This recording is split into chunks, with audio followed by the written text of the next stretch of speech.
Hello, and welcome to another episode of the Mobility Bros.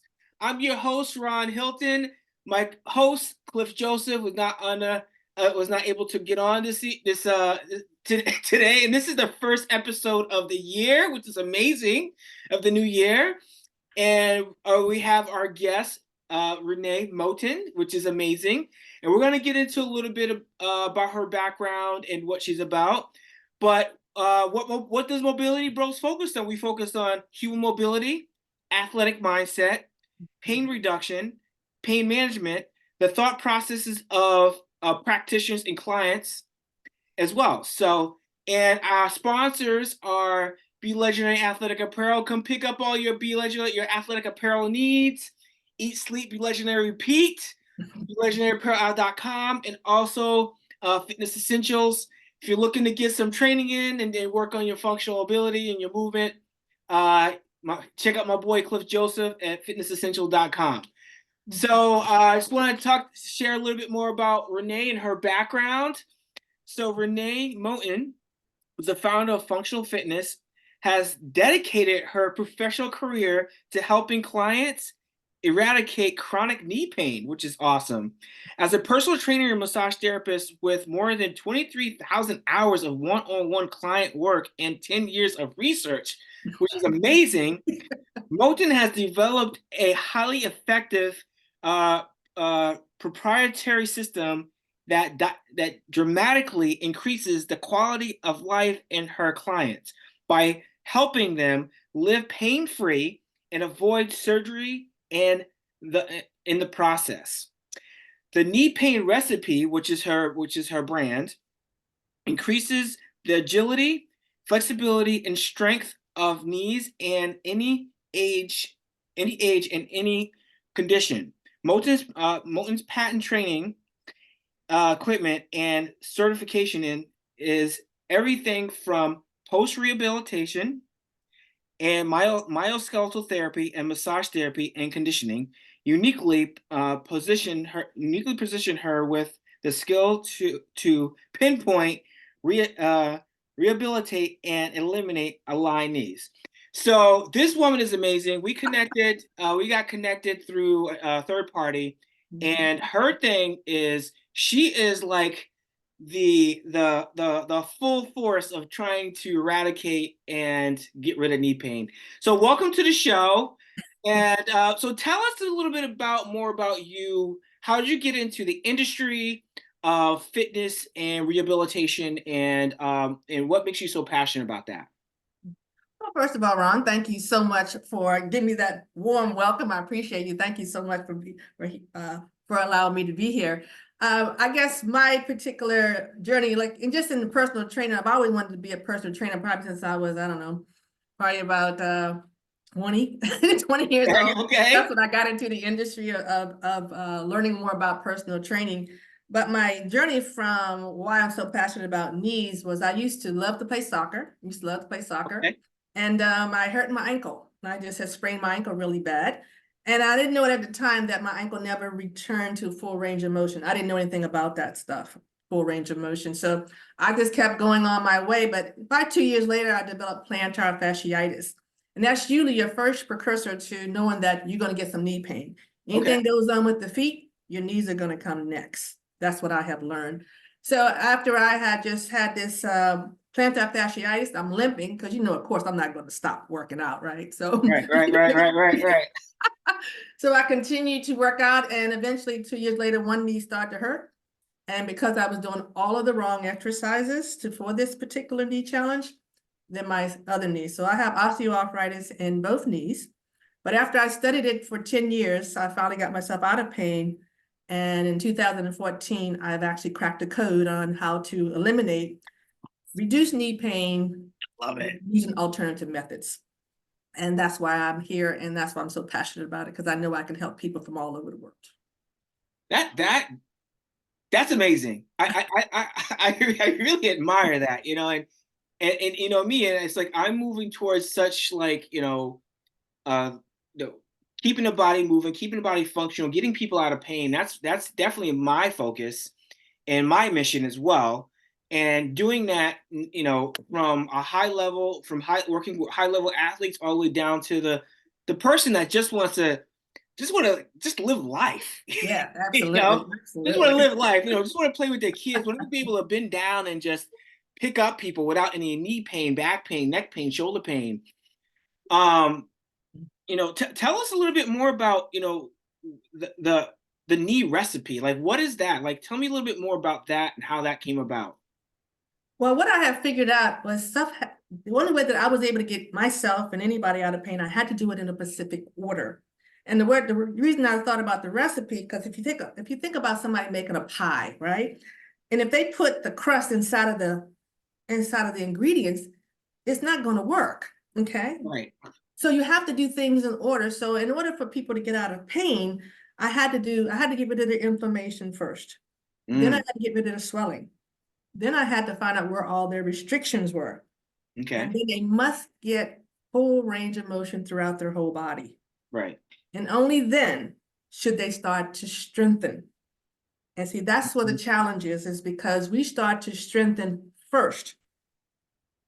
And that's why a lot of times it's not a good fit. It just doesn't work. I tried it for 5 years with a trainer and I got strong, but I still had my knee pain. And eventually I started with the other knee started.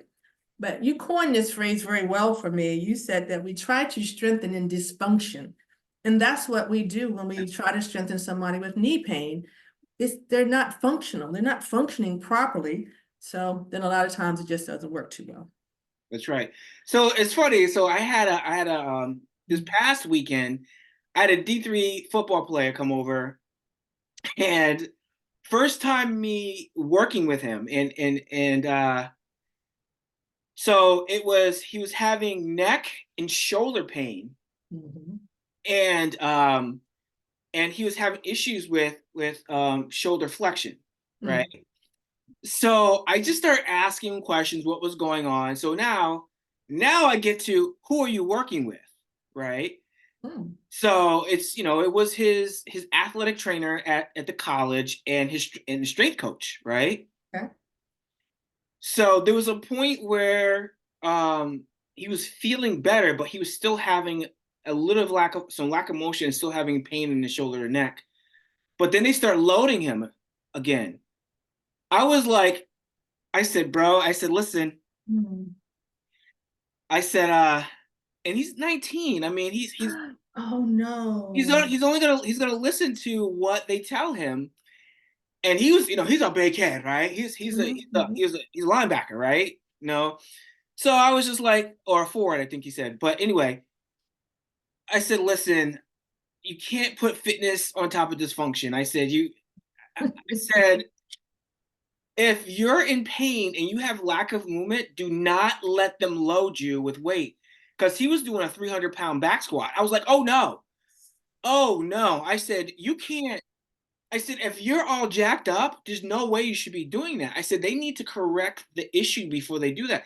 I said, now, that being said, I said, if your lower extremities are fine, I said, maybe you could do on your good side, just take a kettlebell and just maybe just do something that's not going to overload the system. Over, because at the end of the day, it's muscular and neural. It's a muscular and neural response to the whole body, right? Mhm. So it was just interesting. I worked on him, so he was like, "What should I say to my trainer?" I was like, Mm. I said, that's a tough. I said, I don't know what to tell you, man. I said, this is what I should. I said, this is the best advice I'm going to give you. Listen to your body and learn how to say no. Mm. That's it. I said, if you're still in pain and you can't move your neck left to right or whatever they can, and they're still trying to load you up, Mm. you gotta open your mouth. You can't let them, because in college sports they'll let you play hurt. You know, so it's just very unfortunate that there's still that realm of pushing people to the limit, even though they're in pain, just so they can accomplish a goal. Yeah, I I think that's where my other knee started to hurt because I can show you I'm doing exercise with braces on my knees because I am, the society tells us that we're supposed to exercise even though we're in pain. It's almost like I think that the people that are sharing that, maybe they never was in pain before, because I know when I kept trying to exercise in pain, I could exercise, but it just got worse and worse. It didn't fix it. It just got worse.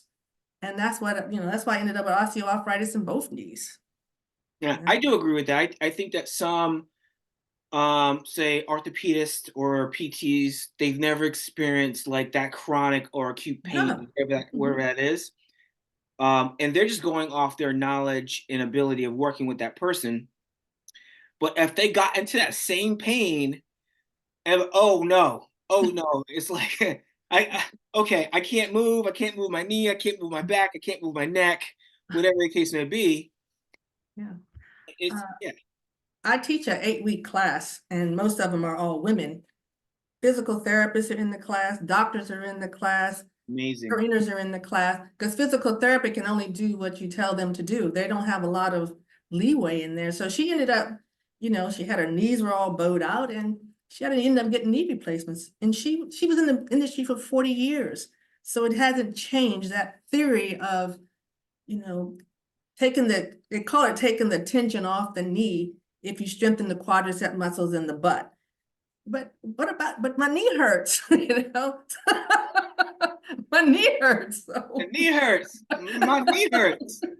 Exactly. So she was limping around more than our clients, but still there wasn't no change in the protocol. So that's what I'm here to do, is to change just the thinking, just change the thinking a little bit, but just change it a little bit. Awesome. So now let's move a little further. So now you got that person out of knee pain. What's next? I had to, when I first started out, I only had just some basic exercises that I did, but now I created what I call the Moten method. And the Moten method, oh yeah, there you go. I love it.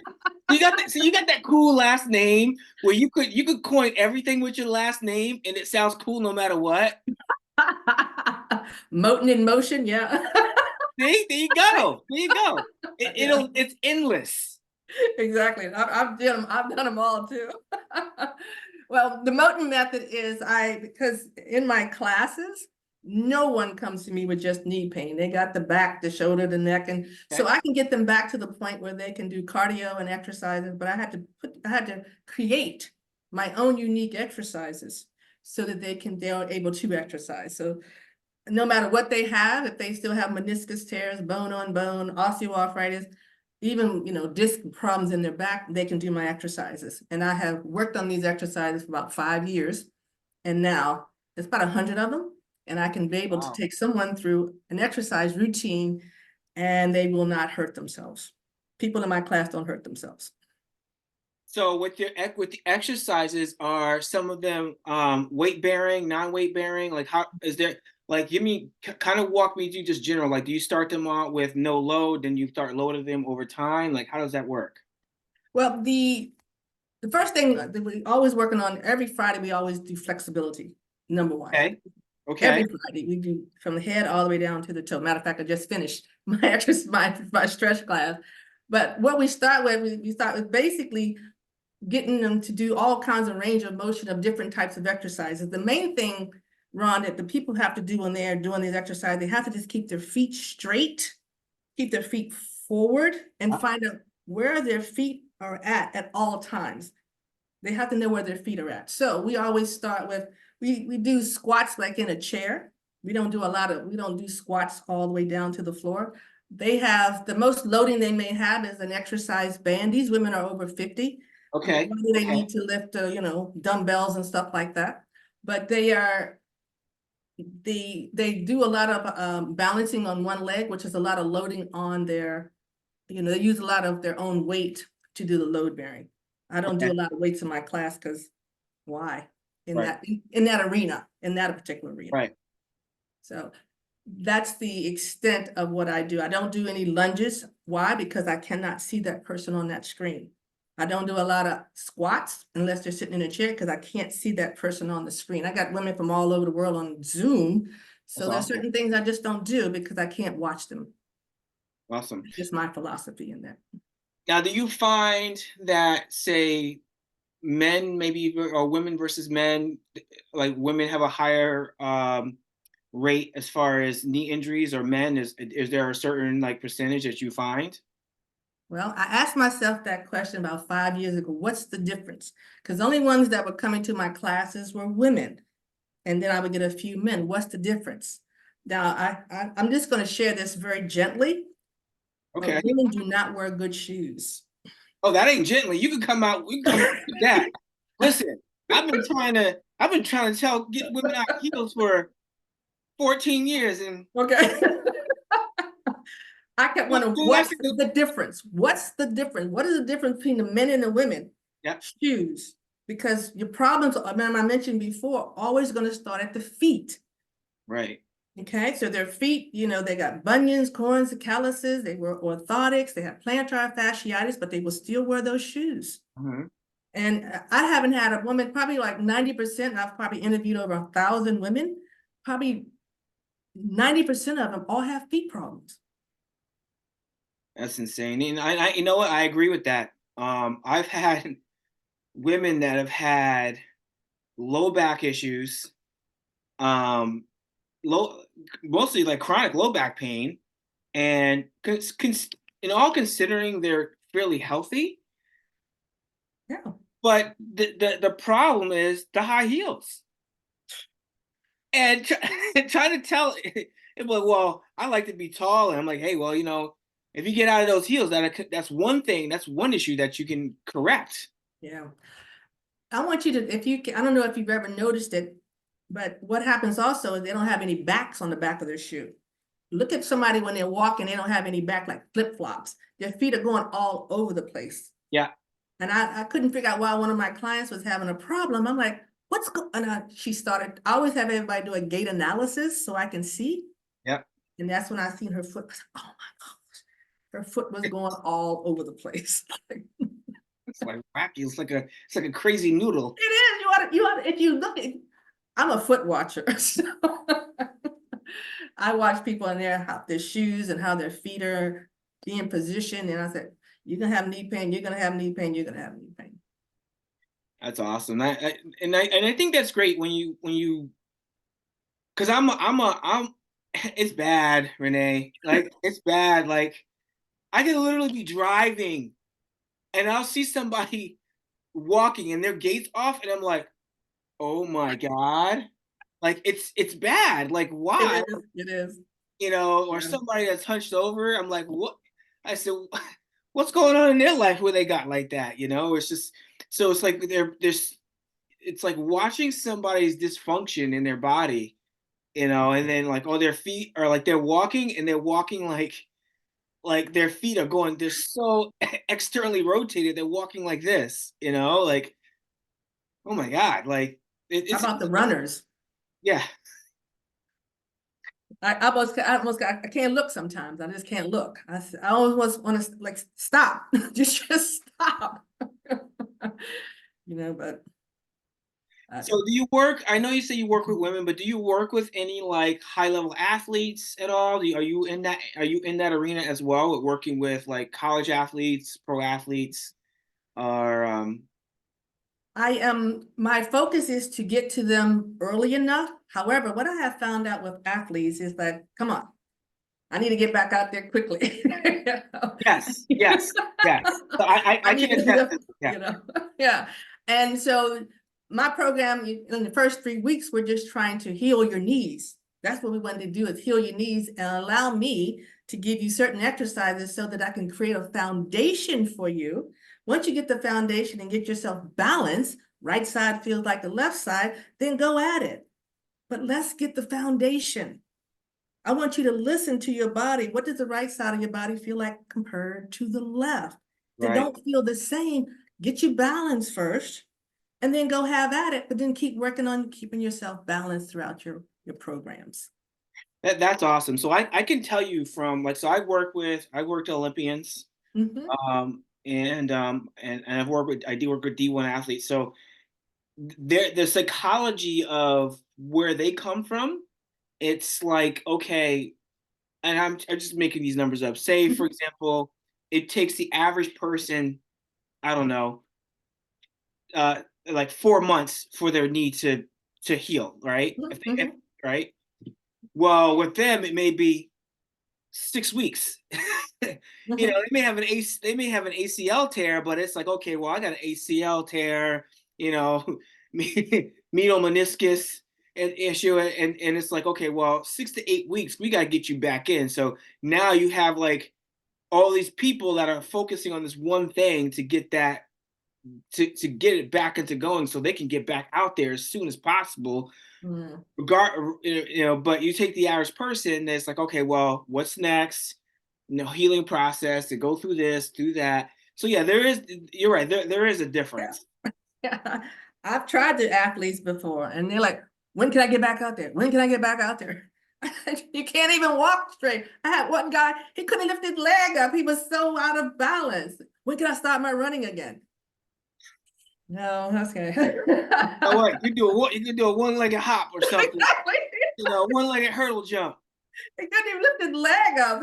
He was so out of balance, but let's Yeah, get back out there, it gets crazy with the athletes. But It does. that's kind of my jam, though. I love working with them because it's just so it's just their mindset and how they're tweaked and how they're Mhm. what do you call it? What's the word?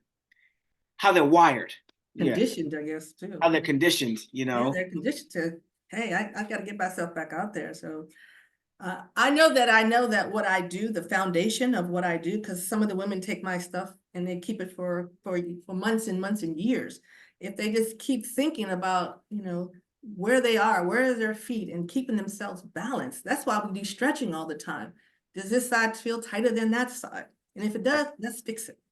Right. So when you talk about stretching, what kind of stretching do you mostly focus on? Do you mix it? So are you doing a little bit of yoga? Or you got some dynamic stretching? Do you mix static stretching? Like what kind of stretching do you typically focus on?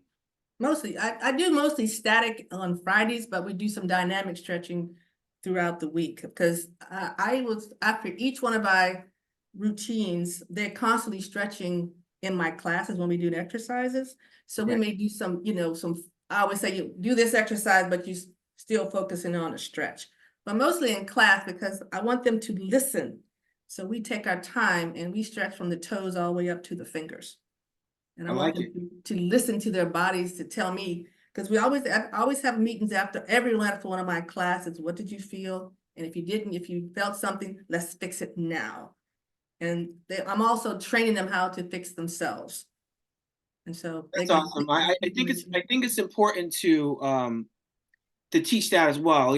One thing I mean, I've been at this for 15 years, and one thing I've found is that giving people homework and giving them instruction to, okay, because you can't be with somebody 24/7, right? It's like they're only Mhm. with you for a short period of time, and then you give them homework, and then you expect them to do the homework, Mhm. and Mhm.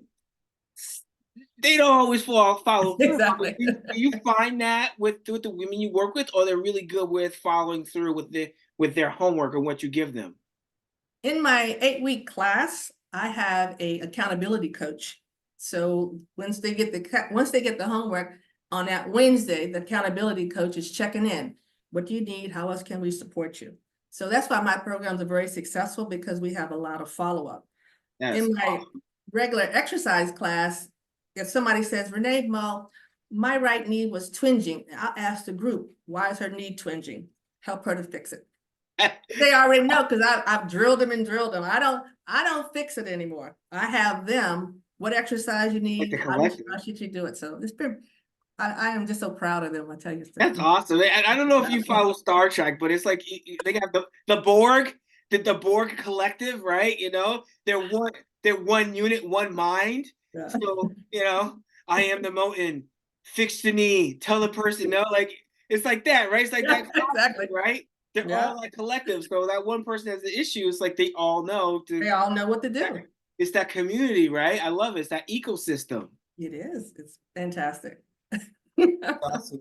So I got one last question for you, and so what is something you're mostly focused on in your business in 2024? We just started the year, and and just want to know, what is something you're moving forward to doing for this year to grow yourself, grow your business, and expand what you're doing? What I'm doing right now is my polar passion is to get in front of groups of people to try to share with them that there is another way of how to remedy your knee pain. And that's my biggest focus. But my other focus is to get referrals from doctors, be on their side. Let me help you with your clients that are going through these knee replacements.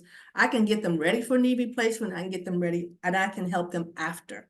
So I want to get into that. And also in physical therapy, when physical therapy is over, where can they go?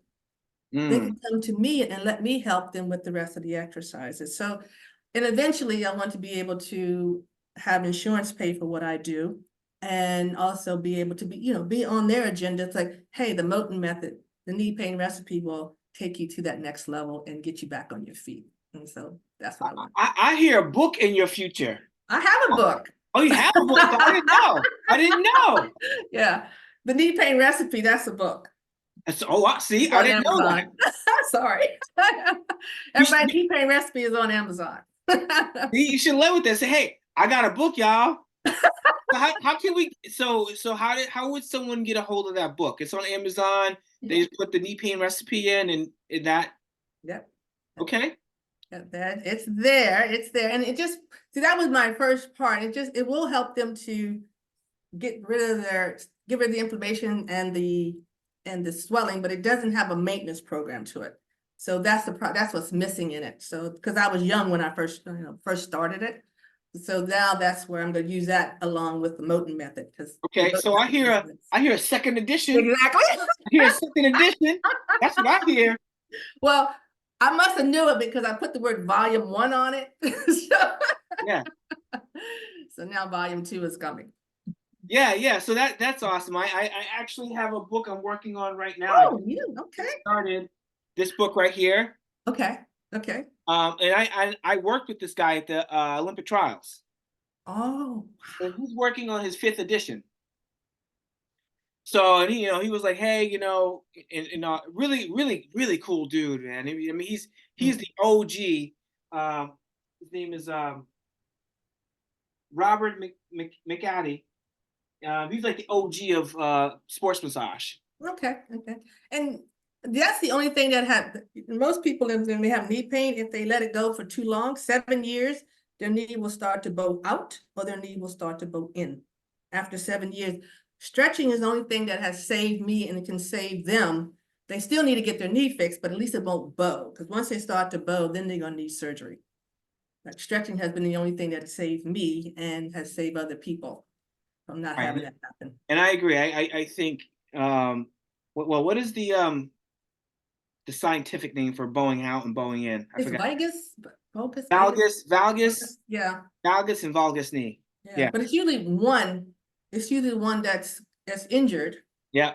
And I see it so much, and it makes me cry sometimes because they can stop that.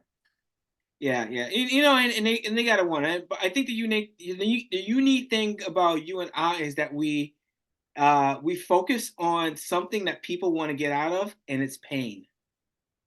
It's pain. And I had this conversation with my karate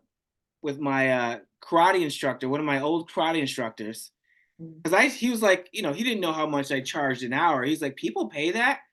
I'm like, people will pay what they need to pay to get out of pain. Mm-hmm. They don't want to be in pain anymore. And I told him, I said, you get to a point where you become very knowledgeable and very good at what you do. So now you become the expert. So people want to hear you and and what you're about and what you do and how can you serve, how you can be of service to them to help them get out of that pain. Yeah, absolutely. So anything else that you want to add before we sign off? Well, I just want I can give, is it okay to give my email address? Yeah, please give information. I'm going to put your information in the show notes so you can also send that to me. Anything, your websites, anything like that, I'll definitely put that in the show notes as well.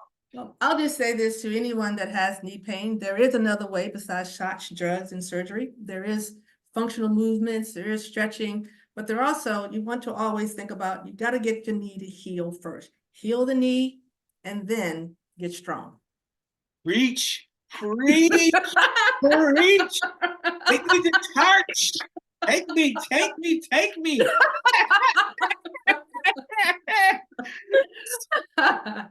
Love it. So Heal first, then get strong. absolutely. So it has been an honor and pleasure having you on Mobility Bros. And I absolutely love having field experts on a show, and you've been definitely one of the best we've had so far. Oh, wow. Starting this year. I mean, you're literally Way to start. first person of the year we've interviewed, right? So, all right. Thank you. So, all right. So I want everyone to stay awesome, keep stepping to greatness, and be legendary. Have the most amazing day, and take care for now. Thanks, Ron.